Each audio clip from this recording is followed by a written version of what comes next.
Abra sua Bíblia, por favor, em 2 Samuel, capítulo 11. Na Bíblia o texto fala sobre Davi e Batseba. E nós podemos falar diversas coisas a respeito dessa passagem. Ela traz muitos ensinamentos, como já falamos de Davi aqui hoje. Só que eu quero chamar a atenção a algumas coisas que passam desapercebidas na Bíblia, para que você se atente nessa manhã. E assim diz o versículo 1 de 2 Samuel 11. Na primavera, a época em que os reis saíam para a guerra, Davi enviou para a batalha Joabe com os seus oficiais e todo o exército de Israel. Eles derrotaram os amonitas e cercaram Rabá. Davi, porém, permaneceu em Jerusalém. E aí então, por permanecer em Jerusalém, uma tarde Davi levantou-se da cama e foi passear pelo terraço do palácio. Do terraço viu uma mulher muito bonita tomando banho. Ele enviou alguém para descobrir quem era. Disseram-lhe: é Batseba, filha de Eliã e mulher de Urias, o hitita. Então Davi enviou mensageiros para que a trouxessem. Ela veio e ele se deitou com ela. Fazia pouco tempo que Batseba se purificara da impureza da menstruação. Depois disso, ela voltou para casa. A mulher engravidou e enviou um recado a Davi, dizendo: estou grávida. Assim nós iniciamos a nossa mensagem. Hoje nós vamos falar a respeito de pecado. Mas não só sobre o pecado em si, o que é o pecado, definição. Mas nós vamos falar de uma maneira bem prática, a pedido de pessoas da minha família para que eu fosse rápido. De uma maneira muito prática. Não somente sobre o pecado, a desobediência a Deus e a separação da comunhão com Ele, mas como que a gente tem que encarar o pecado e tudo que está por trás dele. Porque o pecado em si, ele é um problema grave, sim. Mas é interessante a gente entender que por trás do pecado existem coisas agindo em seu favor para que ele se concretize, ou coisas agindo contra o seu favor para que ele seja evitado. E é nisso que nós vamos nos ater nesta manhã. Nós vamos conversar de uma maneira ampla sobre como nós temos que entender o pecado, não só para poder alcançar o seu perdão, que vem através de Deus, mas também para que nós possamos alcançar o quê? O arrependimento dele, que é a condição fundamental para que de fato nós sejamos perdoados por Deus pelo pecado.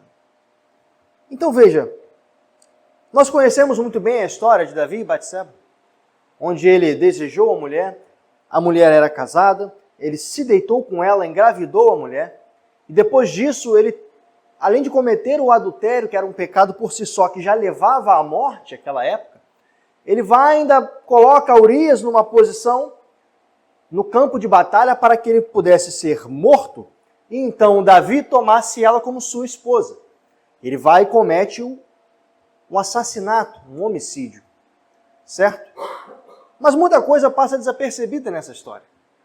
Nós acabamos de ler no início dela que, ora, aparentemente Davi era para estar no campo de batalha. O livro da Bíblia começa dizendo: na primavera, época em que os reis saíam para a guerra. Davi, ele não foi à guerra. Ele enviou pessoas para batalhar em seu nome. E permaneceu em Jerusalém. Isso não está escrito à toa. Isso não está escrito à toa na Bíblia. Ele quer mostrar para a gente que, olha, algo que era para ter sido feito, ou comumente era feito, não foi. E por consequência desse desvio de finalidade, por consequência dessa ausência ou imposição do que tinha que ser feito, desencadeou-se uma série de outros problemas vindouros. Problemas esses como nós chamamos de oportunidades. Eu quero chamar a atenção a cada um de nós nessa manhã, porque no momento em que nós, às vezes, não estamos fazendo aquilo que nós precisamos fazer, algumas outras coisas começam a se apresentar diante de nós. Quando nós nos desviamos do nosso foco, quando nós saímos da posição que nós precisamos estar, algumas outras coisas começam a se apresentar diante de nós. Eu não consigo desassociar isso, por exemplo, lá no Jardim do Éden. Quando o homem e a mulher estavam cada um ali fazendo aquilo que lhe convia. O homem que fora chamado para estar vigiando o jardim, talvez não estivesse. E por não estar vigiando o jardim, Eva foi abordada pelo astuto da serpente. E uma série de fatores se desencadearam. Perceba que nada é fatídico. Um erro seu, ele não vai te levar ao fracasso de imediato. O erro simplesmente, por exemplo, do homem não estar vigiando o jardim, guardando dos males que ele muito bem sabia, porque se Deus falou para ele vigiar e tomar conta, ele foi instruído do que ele estaria guardando e do que seria o problema que poderia vir. Mas mesmo esse erro de não estar olhando muito bem, não foi, em hipótese alguma, a condição única para que o pecado fosse cometido através de Eva. Mas esse erro, esta posição que estava descoberta, gerou uma oportunidade para o outro lado começar a agir a favor dele. E aí a serpente pôde abordar a mulher numa situação de dúvida, e ali começou-se os eventos se desencadearem. Sabe, é inegável que nós precisamos nessa manhã começar a refletir sobre como nós estamos nos posicionando naquilo que nós somos obrigados a fazer. Aquilo que nos é de direito, aquilo que nos é a responsabilidade, aquilo que é o nosso papel estar fazendo. Porque uma vez que nós não estamos fazendo isso, nós estamos abrindo oportunidades para que outras coisas que não convêm estarem se apresentando para nós. Já pararam para pensar sobre isso?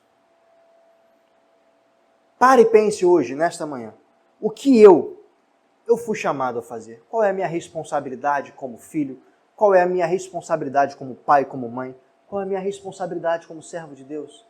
Eu tenho me colocado nesta posição? Caso eu não esteja me colocando nessa posição, no meu trabalho, por exemplo, na minha escola, na posição de aluno, estudante, se eu não me coloco, olha que coisa fantástica. Se eu não me coloco na posição em sala de aula de estar estudando, de prestando atenção no que um professor está me dizendo, e começo a colocar os meus ouvidos às conversas que estão ao meu redor, eu começo a perder o foco do conhecimento que eu estou para aprender e começo a dar vozes às fofocas e aos papos que estão acontecendo ao lado.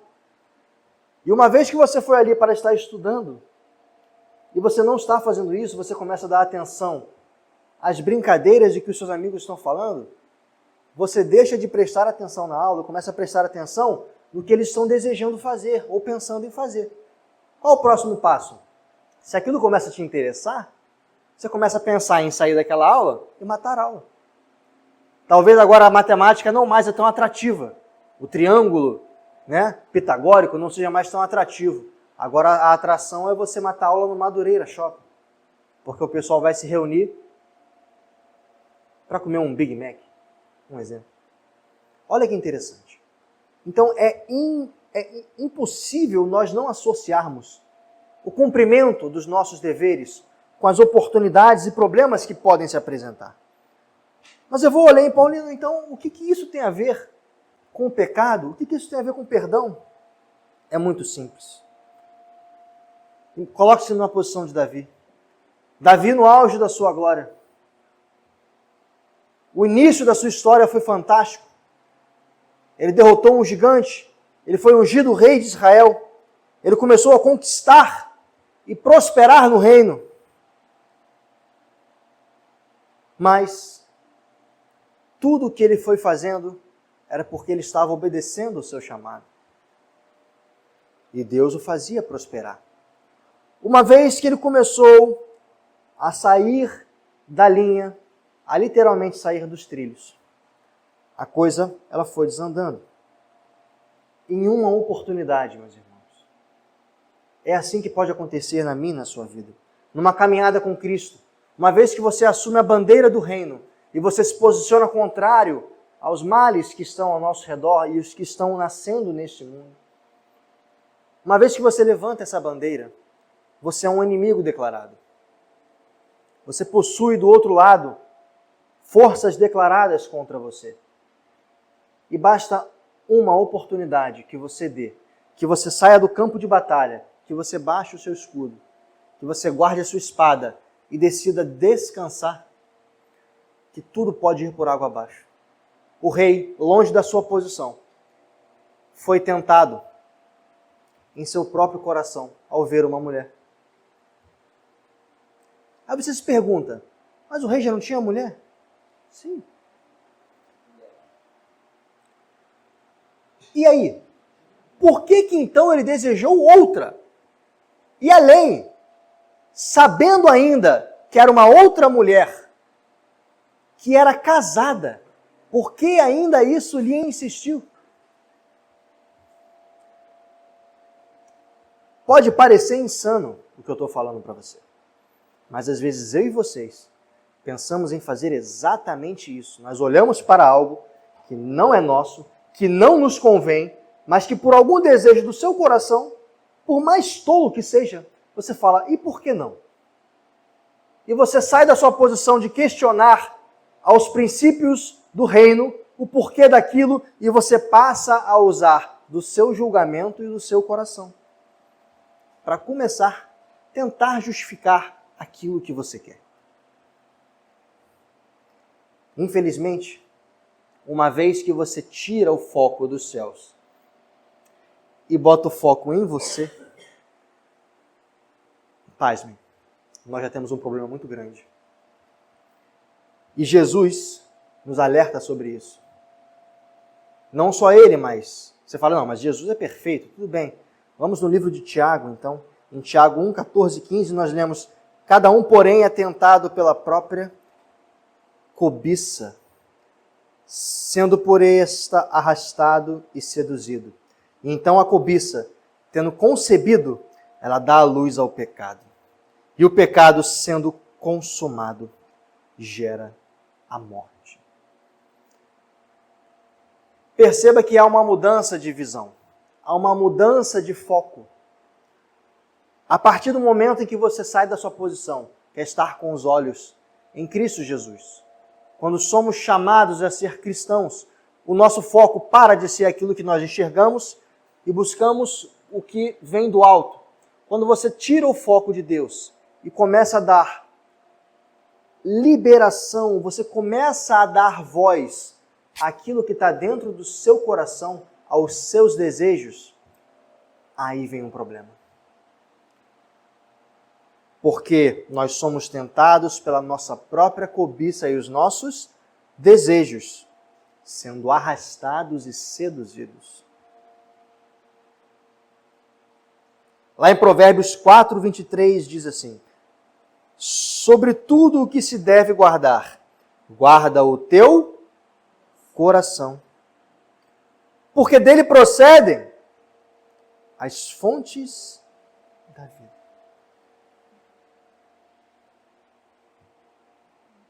Eu não sei se vocês estão entendendo o que eu estou falando aqui, mas é basicamente o seguinte. Eu vou traduzir tudo o que eu falei até agora.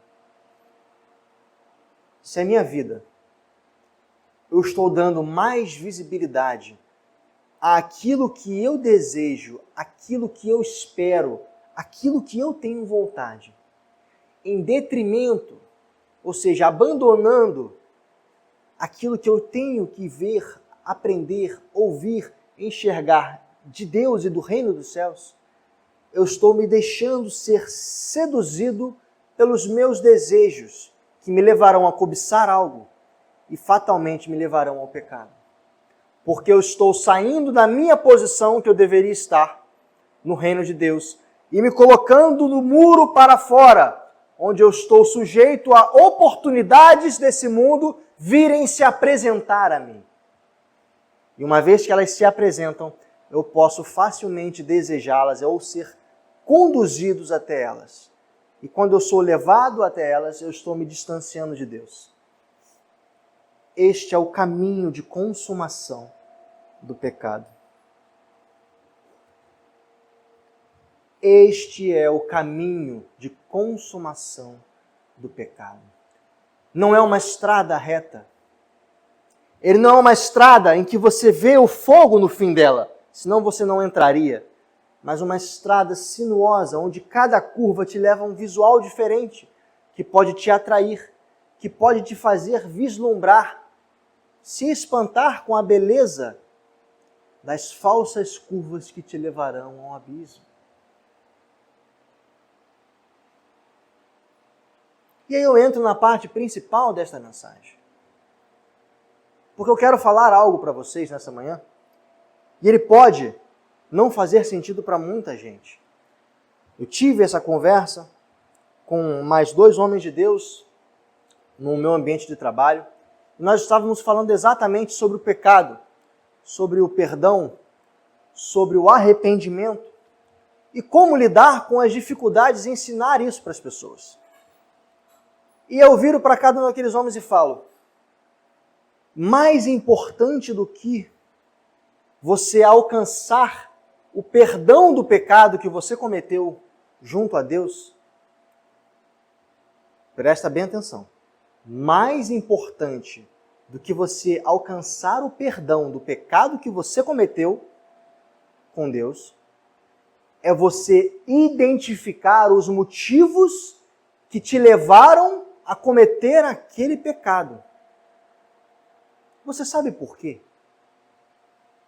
E eu não estou inventando isso, eu fui na Bíblia para trazer essa verdade àqueles homens. É muito simples. O pecado, a consumação do pecado, ela gera o afastamento de Deus. Mas como bem eu e vocês sabemos, que quando nós nos recolhemos a Deus e pedimos o perdão pelos nossos pecados, nós alcançamos através de Jesus. O Senhor nos perdoa dos pecados, desde que você confesse e se arrependa. Não é verdade? Você consegue alcançar o perdão pelos seus pecados. O problema é que uma parte é muito simples. Você ser perdoado. Você vai alcançar a graça do Senhor. O problema é o outro lado da moeda. É o arrependimento. Porque para você alcançar o perdão, precisa de confissão e arrependimento. E como é então o processo de arrependimento? O processo de arrependimento não depende de Jesus. O processo de arrependimento depende de você. E aí é uma coisa muito perigosa. Porque no seu coração você pode falar, eu estou arrependido. Mas será que é só o suficiente você declarar que está arrependido? Será que só isso é o suficiente? Porque coisas como essas, meus irmãos, é literalmente o que levam as pessoas a, antes de cometerem um pecado, já se precaverem e falar assim, olha, eu vou fazer isso, mas eu vou pedir perdão a Deus e vou ser perdoado. Aí eu pergunto para os irmãos, eu pergunto para você que está na internet, isso é o suficiente? Porque se for o suficiente, todo mundo poderia sair fazendo o que bem lhe entende e no final vai pedir perdão a Deus, não é mesmo? E está tudo certo, porque Deus vai me perdoar.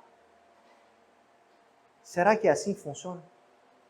Você já, em algum momento, já devem ter enviado algum documento para algum órgão do nosso governo. Quer seja presencialmente, quer seja pela internet. Quando você tem que enviar alguma coisa para o governo, geralmente é assim, você leva um monte de folha no cartório, está assinado, tá cópia original, e você vai até aquele órgão, um exemplo, Receita Federal. Você vai lá, Ó, vim aqui, fui chamado para justificar as minhas contas, tá aqui, ó, os meus papéis.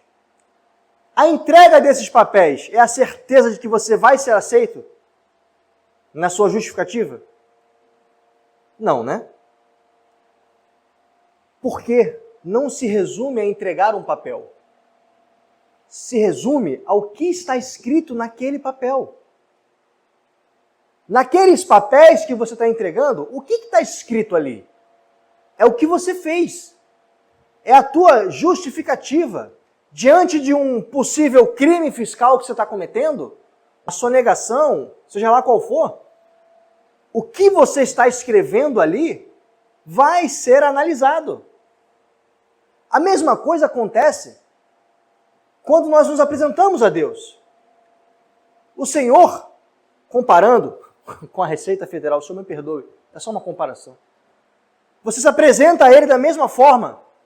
Você foi chamado, fala assim, eu quero confessar, eu quero pedir perdão. E você leva a sua papelada do que você cometeu. Olha, eu confesso que eu cometi isso aqui, ó, tá aqui os meus papéis.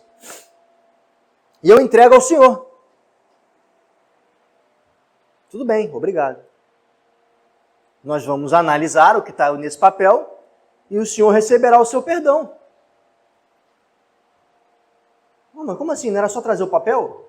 Não, não é. Porque se nesse papel está dizendo que você se arrepende de ter, por exemplo, igual Davi, ter cometido um adultério, mas está aqui escrito que você continua lá, no meio daquelas pessoas, desejando elas, dia após dia, então, na verdade, você não se arrependeu. E aí você não pode ser perdoado. Aí o crente, quando ouve isso, ele fica assim, mas como assim, gente? Não era só pedir perdão? Não era só chegar aqui e acabar? Ou não, eu vou, dobro meu joelho, vou lá na igreja, entrego uma oferta, pago o meu dízimo, e aí não resolveu? Não é isso? Não. Não é assim que funciona. Infelizmente, muita gente dessas portas para fora, não nessa igreja, elas têm entendido o pecado exatamente como isso. Como uma coisa que você vai, se você fez, tudo bem, né? Foi inevitável, não é mesmo? E depois você vai, dobra o seu joelho e acabou. Não, falei para Deus que eu peço perdão, que eu estava errado. Será que isso é suficiente? Eu acho que não, né? Ou você acha que sim? Pare e pense sobre isso. Pare e pense exatamente sobre isso. Eu quero te mostrar na Bíblia onde está a resposta para esse questionamento que estamos levantando aqui. Abra sua Bíblia em Mateus 5.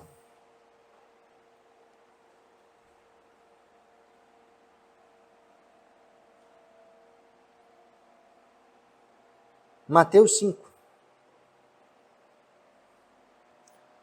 A partir do versículo 27. A partir do versículo 27. Mateus 5, 27. Vai nos trazer exatamente a resposta daquilo que estamos falando aqui. A palavra de Deus diz assim: vocês ouviram o que foi dito, não adultere. Mas eu digo que qualquer que olhar para uma mulher e desejá-la, já cometeu o adultério com ela no seu coração. Se o seu olho direito o induz a pecar, arranque-o e lance-o fora, pois é melhor perder uma parte do seu corpo do que ser todo ele lançado no inferno. E se a sua mão direita o induz a pecar, corte-a e lance-a fora, pois é melhor perder uma parte do seu corpo do que todo ele para o inferno. Olha, o que Jesus está dizendo aqui não é Paulo, não é Isaías, Jeremias, não é Abraão, Josué. O Senhor Jesus está dizendo aqui. E é engraçado porque você vê ao longo da história as pessoas levando essa passagem riquíssima à literalidade, né? Então pessoas literalmente se mutilando porque fizeram alguma coisa, né? Não entenderam a profundidade disso aqui. Mas depois de 2025 anos a gente pode trazer isso para vocês aqui de uma forma muito simples e clara. Sem redundâncias. Jesus está dizendo aqui o seguinte, olha, mais importante do que o pecado em si é o que está te fazendo ir e cometer esse pecado. Se a tua mão está te fazendo pecar, livre-se dela, porque a raiz do pecado é mais importante em ser combatida do que o pecado em si. Porque se não há fogo, não há incêndio. Se não há fogo, se você separa o fogo do combustível, não há incêndio. É simples assim. O Senhor Jesus nos chama nessa manhã para literalmente entender que a nossa maior preocupação não está em simplesmente remediar o efeito do pecado, que é necessário. Mas muito mais importante do que remediar o efeito do pecado é atacar a raiz e extinguir a raiz de onde está nascendo esse pecado. Porque uma vez que você entende onde está a raiz deste pecado, você pode literalmente e genuinamente se arrepender. Não adianta você simplesmente pegar, é um exemplo, você chega em casa e distrata a sua mãe, a falta com a educação, você grita com ela, ou você faz algo que não agrade, você desobedece à sua mãe. Isso é errado. E aí você vai e pede perdão para ela, tudo bem. Ela vai até te perdoar. O problema é que se você não entendeu por que você chegou e fez isso com a sua mãe, você vai repetir isso outro dia. Se você não entender que as suas insatisfações dentro da sala de aula, por exemplo, estão te deixando num nível de estresse e você está descontando isso dentro da sua casa, você vai estar distratando a sua mãe periodicamente. Se você está insatisfeito com o resultado do teu trabalho, porque você não tem rendido, não tem sido profissional o suficiente, você não tem avançado na sua carreira, no seu trabalho, isso te gera uma insatisfação pessoal que te deixa angustiado e te faz chegar em casa com humor negativo a ponto de descontar nos seus filhos e na tua esposa. Se você não entende isso, você vai eternamente estar distratando eles. Cada vez que o estresse aumentar no seu trabalho, isso vai se refletir na sua casa. E não é consertando você, é consertando o que você não está fazendo lá atrás para resolver os seus problemas dentro do seu ambiente de trabalho.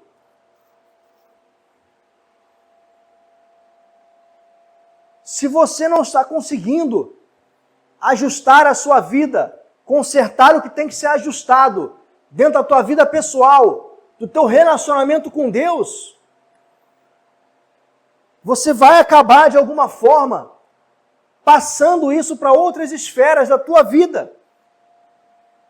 E uma vez já falamos no início desse culto que você sai da posição que você tem que estar. Algumas coisas começam a se apresentar a você e vão te levar à confusão e vão te levar ao pecado. Mais importante, meus irmãos, do que simplesmente resolver o pecado, pedir perdão por ele, é o processo do arrependimento. Porque alcançar o perdão pelo pecado envolve o arrependimento, e o arrependimento está na raiz do problema. Eu não posso estar arrependido de algo que eu fiz de errado se eu continuo do lado dele. O arrependimento ele está ligado diretamente à distância do que te levou a pecar.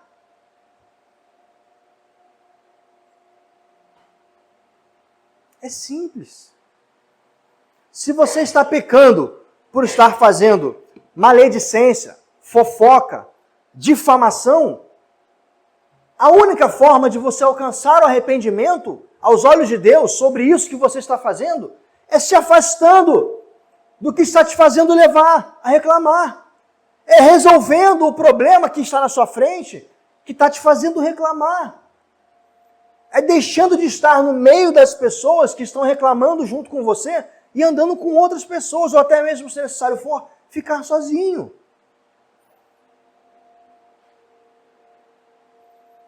Essa é a realidade.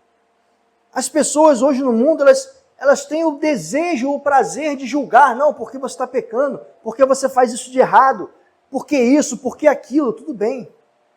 Muitos apontadores virão. E às vezes é bom que você possa ouvir até a dura realidade. Porque até nisso, às vezes, o diabo, ele atua a favor de Deus. Porque eu não sei se você percebeu, mas quando alguém vira para você e aponta o dedo para você e fala, tu está errando aqui. Tu tem duas opções. Ou você vira para ele e fala, não, e você também está errando aqui, que é o geralmente que acontece, né? É um apontando o dedo para o outro. E aí você cria um problema, uma briga, uma inimizade, né? Aí começa a contenda, e aí começa as coisas a avançarem para um lado bem negativo. Mas tem outro lado da história. Que você pode falar assim, ah é? Pô, obrigado, cara. Não vou fazer mais. Você tem a opção de ouvir também. Porque quando o diabo acusa, às vezes é até melhor. Porque o inimigo revelado, você sabe o que é o problema, você pode resolver. Você parou pra pensar nisso? Quando alguém vira pra você e fala assim, ó, tá fofoqueiro, hein? Aí você fica magoadinho, né? Faz o beicinho. Poxa vida. Né? Mas, você pode falar assim, pô, sério, cara? Pô, me desculpa, cara. Eu vou parar com isso. Vamos parar? Eu e você? Vamos se comprometer, a gente para de fazer isso? Hã? Realmente eu não acho legal você... Obrigado, cara, por me avisar. Vamos orar para essa pessoa, eu e você? Hã? Que isso, cara? Não, vamos orar aqui agora. Vamos resolver isso agora. Isso é possível, tá? Pode parecer louco, mas o reino dos céus é meio doido mesmo, aos olhos do homem. Quando você vê fazer algum problema, você se posiciona na hora. Oh, não, pô, desculpa, cara. É isso aí, é verdade. Eu errei aqui. Não é demérito, não. Pelo contrário, foi assumir a sua responsabilidade dos seus erros que salvou Davi da morte. Voltando à história de Davi, lá no início, depois de desejar a mulher, de ter relações com ela, de engravidar, de matar o seu marido, o que Davi fez? Ele se arrependeu. Ele rasgou as suas vestes e falou assim, eu pequei contra ti. Pequei contra o Senhor. Só não aparte de mim teu espírito. Porque dura coisa é cair nas mãos dos homens. Pronto. O arrependimento genuíno de reconhecer e demonstrar através não só do seu coração, da sua boca, mas de suas atitudes, foi o que salvou não somente Davi da morte, porque aquele pecado levava à morte, pela lei da época, mas também fez aquele casamento com aquela mulher, que foi através do adultério e do homicídio, serem perdoados, e daquele casamento nascer mais um filho, e desse filho sair uma grande parte de conhecimentos da Bíblia, porque foi o homem mais sábio que teve nesse mundo, chamado Salomão. Olha a diferença.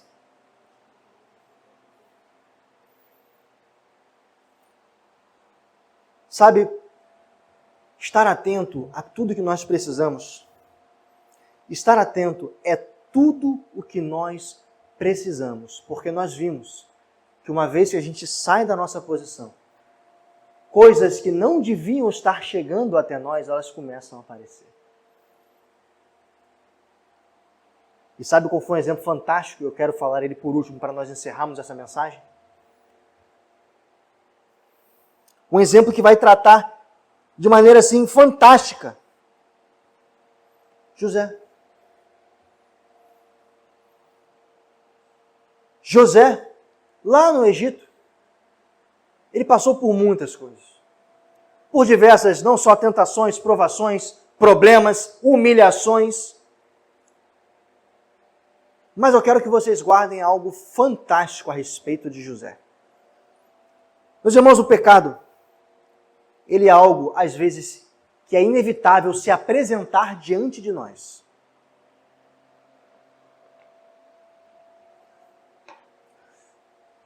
Às vezes, mesmo você fazendo tudo o que você tem que fazer. Se posicionando. Estando onde você deveria estar. Sendo servo fiel de Cristo. O pecado ele bate à tua porta. E aconteceu exatamente isso com José. Nós temos que aprender a identificar o pecado, resistir a ele e, se necessário for, andar na direção oposta a ele. Porque o homem, o servo de Cristo, ele não pode simplesmente se dar ao luxo de falar que ele é invencível e imbatível. Homem nenhum tem a força necessária para resistir a tudo. É por isso que nós temos o auxílio fantástico do Espírito Santo, que nos dá a força, nos dá o discernimento, nos dá o direcionamento para fazer o que tem que ser feito quando o nosso coração está sendo tentado e enfeitiçado pelo pecado. Mas José, mesmo diante das piores circunstâncias, ele fez o que tinha que fazer. A mulher do seu senhor, ela diariamente tentava José, com o intuito de deitar-se com ele. Ela criava situações para que aquele homem estivesse cada vez mais frágil a ponto dela conseguir alcançar o seu objetivo, que era possuir o corpo de José, deitar-se com ele. E cada situação ele conseguia contornar, até que chegou um belo dia, ela literalmente ficou a sós com ele no quarto e falou, é agora ou é agora. Ninguém vai saber, só tá eu e você aqui, vamos que vamos, bora que bora. E aí? Ó, o famoso carioca, né? Qual vai ser? Aí José olhou para um lado, olhou para o outro e falou assim, agora deu ruim. Agora deu ruim. E aí, José? É daí que nasce aquela frase. E aí, José? E agora? Porque José, meu irmão, que ele passou ali, sinistro. Aí ele, pronto, sim, já sei. Eu vou inaugurar, nesse exato momento, a modalidade olímpica, salto com barreira. E pulou fora, meu irmão. Pulou pela barreira, a mulher ainda pegou e arrancou um pedaço do seu manto.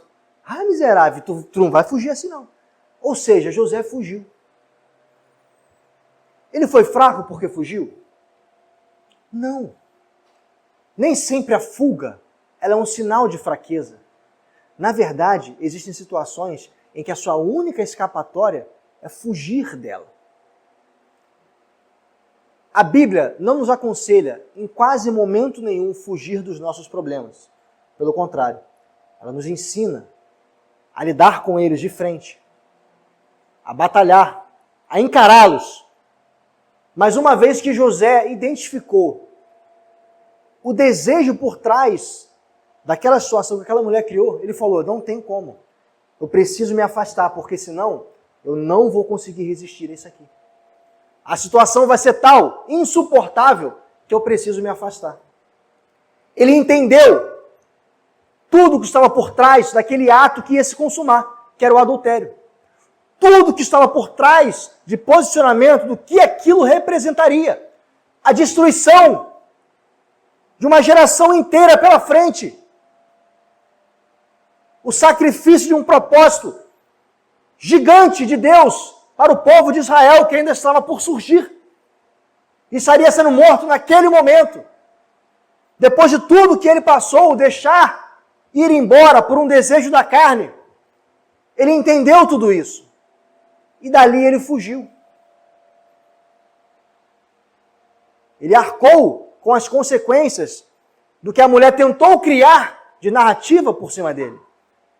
Mas pela decisão justa diante dos olhos de Deus, ele foi poupado.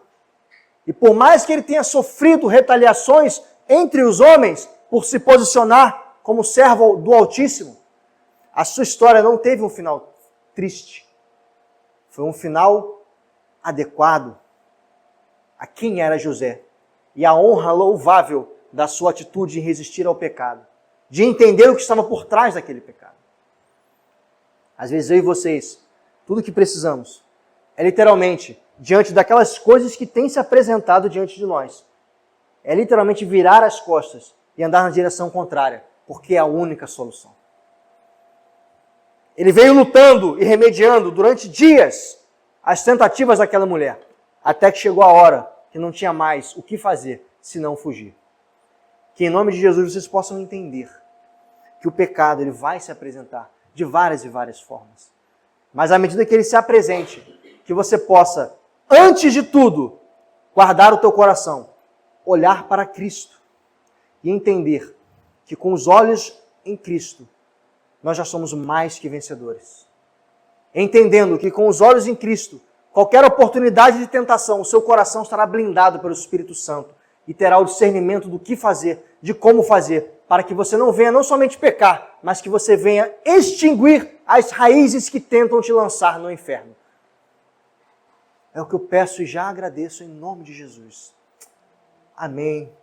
E glórias a Deus. Meus amados, lembrem-se, o pecado ele não vem de uma maneira linear, ele é tortuoso. Nós precisamos sempre nos preocupar em ver o porquê que essas raízes estão nos levando ao pecado. Não se resume ao pecado em si, mas o que está em nosso coração, que está nos permitindo cometer aquilo que em outro tempo nós jamais faríamos. Uma vez que identificamos isso, nós temos a oportunidade não somente de não pecar, mas de trazer transformação para a nossa história.